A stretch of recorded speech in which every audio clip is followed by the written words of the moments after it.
every time after we jump start the car, we will have two issues. The first issue is the reverse camera.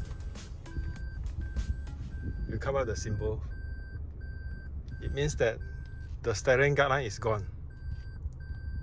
Okay, the second issue is this: parking assist unavailable.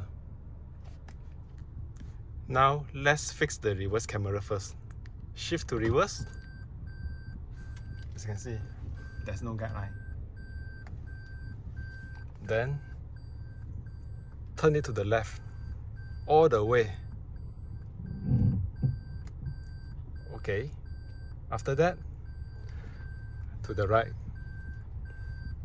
all the way. Okay, done. This is how we fix it. So the first issue settled. Now go for the second one, the parking assist. You can see the blink, the warning sign, this and this. Okay.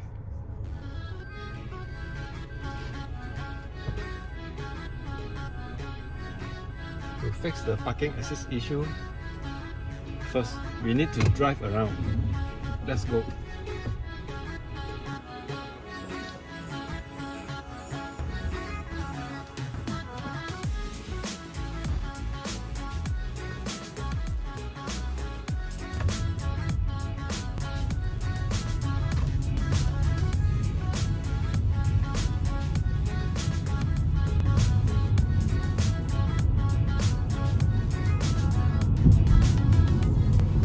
Gone. It's just a few minutes drive and it will be gone. So this is how we fix the issue number 2. This is how we fix it. After you jump start the car, you don't have to send to the workshop or whatever to fix it. It takes less than 5 minutes. For me, it's just 2 minutes. And also, don't forget, when you need to jump start the car, if you just leave it for about 1 or 2 days, it means that it's time to change your battery.